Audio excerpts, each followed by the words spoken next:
Student, धारा विद्युत के दूसरे लेक्चर में ये कुछ टॉपिक हैं जो बोर्ड पे लिखे गए हैं। पहला टॉपिक ओम के नियम से शुरू करते हैं। ओम का नियम आप कक्षा 9वीं में पढ़े होंगे। एक बार फिर से हम ओम के नियम को याद करते हैं। ओम का नियम क्या बोलता है कि किसी भी चालक में प्रवाहित होने वाली धारा उस चालक के सिरे पे उत्पन्न विभवांतर के समानुपाती होता है। मान लेते हैं कि चालक में धारा I प्रवाहित हो रहा है और चालक के सिरे पे विभवांतर V उत्पन्न होगा, तो ये उत्पन्न विभवांतर जो है ये चालक पर प्रवाहित हो रहे धारा I के समानुपाती होगा।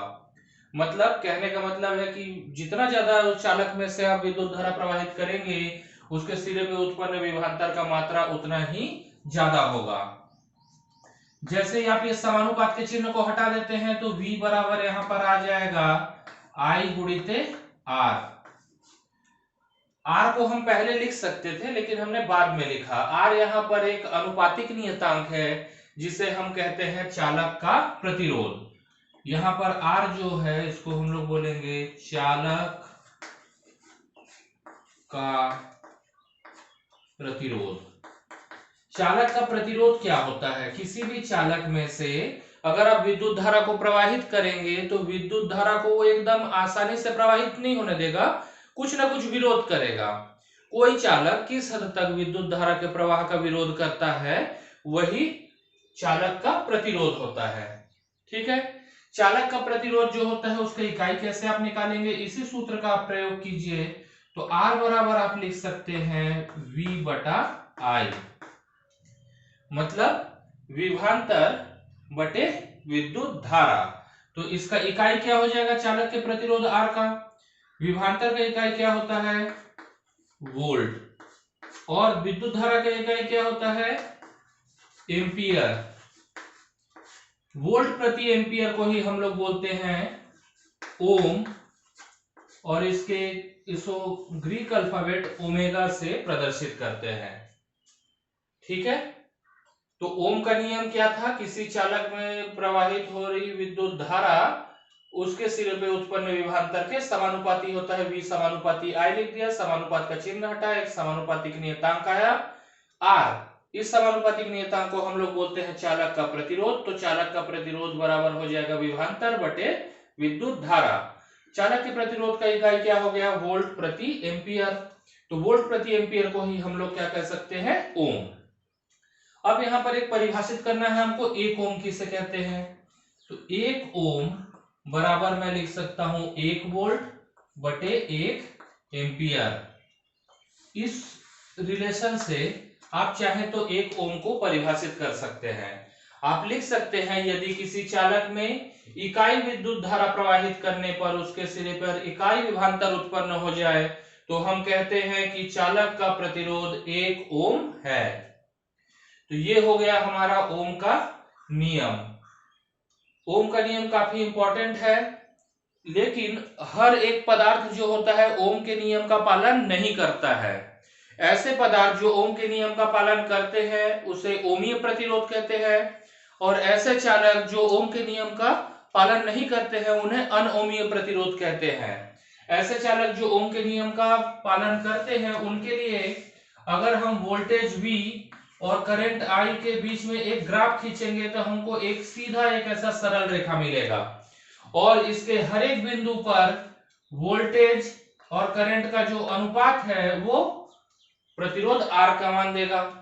लेकिन सारे पदार्थ ऐसे नहीं हैं जो ओम के नियम का पालन करें और एक ऐसा सीधा वक्र हमको मिले।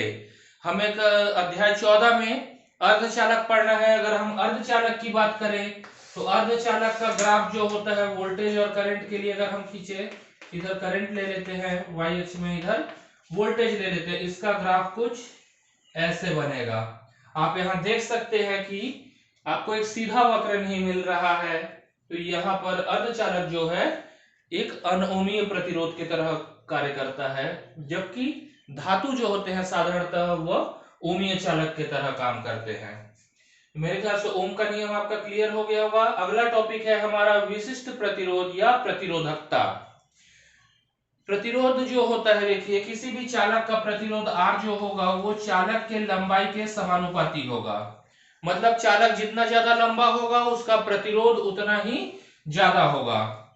और दूसरा, चालक का प्रतिरोध जो होता है चालक के अनुप्रस्थ परिच्छेद के क्षेत्रफल के व्युत्क्रमानुपाती होता है। मतलब चालक जितना मोटा होगा उसका प्रतिरोध उतना ही कम होगा।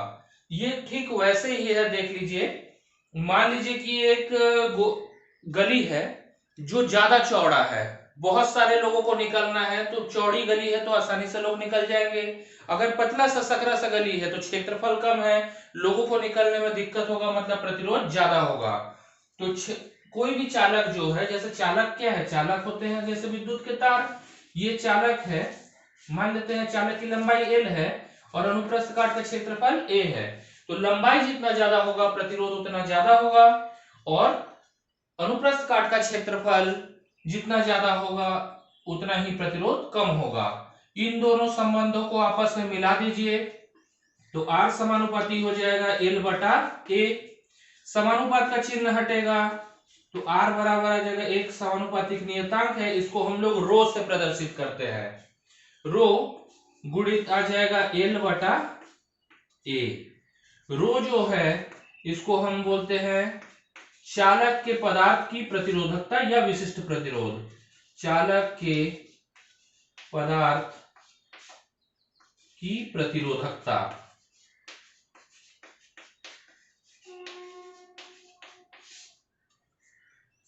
तो ये आ गए, ये जो है ये चालक का पदार्थ जो है उस पर निर्भर करेगा।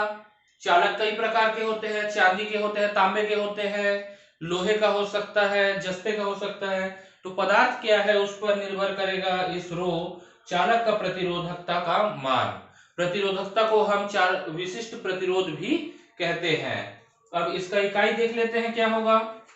इस संबंध से हम रो बराबर क्या निकाल सकते हैं, R गुणित A बटा L।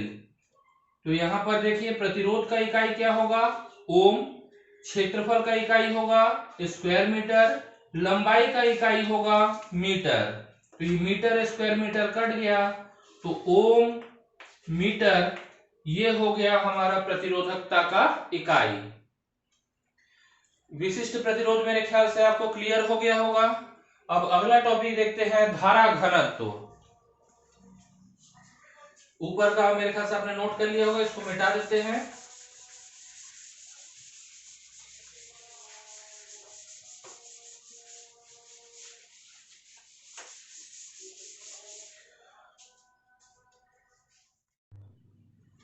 तो अगला टॉपिक है धारा घनत्व। धारा घनत्व क्या होता है, किसी भी चालक के एकांक क्षेत्रफल से प्रवाहित होने वाली विद्युत धारा को धारा घनत्व कहते हैं। धारा घनत्व को J से प्रदर्शित करते हैं। धारा घनत्व बराबर होगा विद्युत धारा बटे क्षेत्रफल। तो जैसा मैंने बताया कि धारा घनत्व का परिभाषा ही है किसी चालक के एकांक क्षेत्रफल से प्रवाहित होने वाले विद्युत धारा को हम धारा घनत्व कहते हैं। ठीक है। अब मान लीजिए कि ये हमारा कोई एक चालक का अनुप्रस्थ काट है, ये इसका क्षेत्रफल है, तो इसके क्षेत्रफल के ऊपर आप एक लंब डाल दीजिए तो ये क्षेत्रफल सदिश का दिशा हो जाएगा, और विद्युत धारा भी इसी दिशा में ही प्रवाहित हो रहा है, तो ये I हो गया। अब देख सकते हैं विद्युत धारा और क्षेत्रफल के बीच में जो कोण बन रहा है वो कितने अंश का है, 0 अंश का है। तो हम यहां पर लिख सकते हैं I बराबर J गुणित A। लेकिन हमेशा ऐसा जरूरी तो नहीं है कि विद्युत धारा और क्षेत्रफल सदिश का दिशा एक ही हो। मान लीजिए चालक ऐसा है तो क्षेत्रफल का दिशा जो होगा इस ओर हो गया, विद्युत धारा पहले जिस दिशा में प्रवाहित हो रहा था उसी दिशा में प्रवाहित हो रहा है। अब ये जो A है अगर विद्युत धारा के साथ थीटा कोण बनाता है तो इधर क्या आ जाएगा, A cos थीटा। तो A cos थीटा जब आ जाएगा तो यही विद्युत धारा को हम लोग लिख सकते हैं धारा घनत्व गुणित A cos थीटा। तो यहां पर हम लिख सकते हैं vector J dot vector A। मतलब धारा घनत्व का जो सदिश होगा और क्षेत्रफल का जो सदिश होगा दोनों का डॉट प्रोडक्ट यानी कि अदिश गुणनफल हमको विद्युत धारा का मान देगा। अब धारा घनत्व J का इकाई क्या होता है, बड़ा आसान है, इसी फॉर्मूले से देखिए। धारा का इकाई क्या होता है, एम्पियर, और क्षेत्रफल का इकाई क्या होता है? Square metre. तो एम्पियर प्रति स्क्वायर मीटर, एम्पियर प्रति वर्ग मीटर जो हो गया, ये हो गया हमारे धारा घनत्व का इकाई। धारा घनत्व ये बताता है कि किसी भी चालक के एकांक क्षेत्रफल से कितना विद्युत धारा प्रवाहित हो रहा है।